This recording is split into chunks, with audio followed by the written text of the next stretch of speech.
Bonjour à tous, bienvenue sur Raging Rooster Fitness. La question du jour, pour qui est le powerlifting? Mais avant ça, pourquoi s'entraîner à la façon d'un powerlifter? Alors tout simplement parce que notre objectif à tous est le développement musculaire. Tout à fait. Voilà, donc l'entraînement dit d'hypertrophie, sur le long terme malheureusement on va vous décevoir quant au développement musculaire global. Alors qu'un entraînement basé sur la force ou la recherche de la force, sur le long terme, vous permettra d'atteindre vos objectifs de développement musculaire pour nous les athlètes naturels bien sûr, mais nous reviendrons sur tous ces détails dans une vidéo future. Ok, maintenant qu'on a répondu à la question du pourquoi, pour qui est le powerlifting? Alors là aussi tout simplement, et en fait contrairement à ce que l'on pourrait penser, le powerlifting est pour tout le monde. C'est pourquoi j'ai voulu filmer le footage de cette vidéo avec l'une de mes meilleures amies, donc Marine, qui s'entraîne avec nous depuis 3 ans maintenant je pense. Et en fait elle a littéralement explosé toutes les attentes qu'on avait envers elle au niveau des performances athlétiques. Donc pour faire simple, elle a un squat de 90 kg et un deadlift de 115 kg. Donc c'est tout simplement monstrueux. Les numéros parlent d'eux-mêmes. Je veux dire, voilà, si une fille random en 2 ans de powerlifting peut arriver à atteindre des performances pareilles, voilà, il faut arrêter de croire que le powerlifting est uniquement pour des monstres de genre 100 kg de poids de corps. Non, absolument pas. J'entends bien, les poids sont énormes. Les filles en général dans les championnats internationaux, elles font combien? Alors, pour ce qui est des championnats internationaux niveau féminin, je connais pas vraiment les poids, mais pour ce qui est des youtubeuses françaises ou américaines qui pratiquent le squat et le deadlift, Marine n'a absolument rien à envier à ses filles, tout simplement. Incroyable. Alors quel genre d'entraînement on va voir aujourd'hui? Alors là, l'entraînement filmé pour cette vidéo, c'est le jour 1 de la semaine, donc le jour à d'effort maximal, donc à intensité maximale. Donc pour ma part, je vais aller chercher 3 doublés à 150 kg en squat. Et au deadlift? Au deadlift, 3 singles à 210. Ok, alors Marine, que voilà, pour Marine, ce sera 3 doublés à 75 kg, donc 50% de mes poids, et en deadlift, 3 singles à 100 kg, donc rendez-vous compte, 100 kg de plaques pour une fille, absolument monstrueux. Ok, mais je t'ai entendu citer un certain pourcentage, 50%, une comparaison entre filles et garçons, c'est quoi ça? Alors là, c'est le rapport qui existe pour l'instant entre Marine et moi niveau force.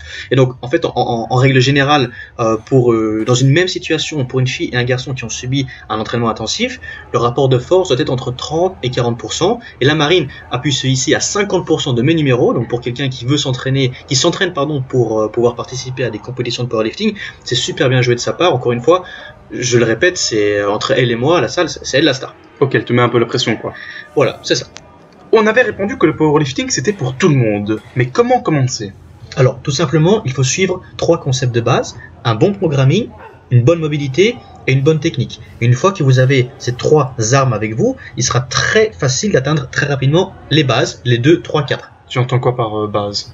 Alors les bases, comme je les appelle les 2, 3, 4, c'est tout simplement aller chercher 2 plaques en bench, soit 100 kg, 3 plaques en squat, soit 140 kg, et 4 plaques en deadlift, soit 180 kg. Ça, c'est pour le court terme. Mais une fois que vous passez 1 an, voire 2 ans d'entraînement powerlifting, il sera facile d'aller chercher les 3, 4, 5, donc 3 plaques en bench, 140 kg, puis 180 kg en squat, et 220 en deadlift, ce qui vous ferait un total de 540 kg.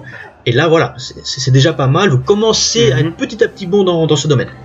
Donc 3 choses importantes sur lesquelles on peut se baser pour commencer: le programming, la mobilité et la technique. Voilà, donc en fait pour plus de précision par rapport à la technique, nous pouvons vous renvoyer à nos tutos consacrés aux mouvements majeurs dans la chaîne. Alors pour ce qui est du programming, lui, ça dépend en fait des envies, des objectifs de chacun. Donc on fera peut-être une vidéo sur le programming si vous le désirez. Et alors pour ce qui est de la mobilité, une vidéo va sortir prochainement sur tous les trucs et astuces pour devenir plus mobile et plus souple pour le squat, le bench et le deadlift, donc améliorer vos performances au sein de ces 3 lifts. Oui, donc c'est vraiment important pour pouvoir progresser. Par exemple au squat, la mobilité c'est une chose essentielle. Alors oui, la mobilité c'est essentiel pour ce qui est de l'amélioration de ces performances à travers les lifts, donc pas seulement le squat, deadlift, bench, squat. Pourquoi? Parce que ça va nous donner un aspect de confort à travers ces lifts, ces mouvements qui sont littéralement inconfortables. D'accord, donc c'est comme ça que tu as travaillé avec Marine. C'est ça, donc d'abord les bases, au début je lui ai appris la technique des mouvements, tout en développant sa mobilité qui, c'est vrai, était déjà assez bonne à la base. Je lui ai aussi montré comment développer sa masse musculaire pour qu'elle ait un peu plus facile, plus de stabilité à travers les mouvements majeurs. Et bon, voilà ce que ça donne en 2 ans d'entraînement. Donc à titre de comparaison, j'ai ici devant moi les records de championnats nationaux, donc pas internationaux comme tu me demandais tout à l'heure. Et voilà, Marine n'est qu'à 5 kg du record national de squat, et elle a déjà dépassé celui du deadlift. Ok, il lui manque 10 kg dans pour son bench. Mais voilà, en 2 ans, bravo à elle. Et merci au powerlifting. Ok, on a vu Marine faire un squat lourd, un soulevé de terre lourd. Qu'est-ce qu'elle peut encore nous sortir? C'est ça, c'est clairement la question qu'on peut encore se poser. Là, elle nous exécute une série de 5 reps à 80 kg au deadlift. Donc après ces mouvements lourds, elle essaye de rep out 80 kg. C'est énorme, sans ceinture en plus, je vois. Pourquoi elle ne devrait pas porter ceinture? Voilà, sans ceinture, parce que j'estime que là, on travaille à 75-80% de... Même pas, 65-70% de son poids max, donc elle peut très bien s'en sortir sans ceinture. Ok, et maintenant encore du squat? Oui, encore du squat. Donc après la partie lourde squat et la partie lourde deadlift, on décide de toujours terminer cette partie consacrée au mouvement majeur avec une série de 20 reps en squat. Oui, 20 reps. Donc Marine a décidé d'exécuter ces 20 reps avec 45 kg de poids de barre. Et donc pour toujours respecter ce pourcentage entre elle et moi, j'ai décidé de prendre le double, donc 90 kg. Ok, et pourquoi c'est bonus? Il y a une utilité particulière? Voilà, alors c'est pas vraiment pour le fun, parce que c'est assez dur à ce moment-là du workout, elle est encore tapée 20 reps à genre 65% de son poids max. Mais il y a des études qui ont montré que terminer par un mouvement majeur en allant chercher 15 à 20 reps, les résultats sont monstrueux. On a décidé de tester et on vous laissera savoir quoi. Ok, merci à tous pour votre écoute et à bientôt pour de nouvelles vidéos sur Raging Rooster. N'hésitez pas à nous soutenir sur la chaîne. Merci.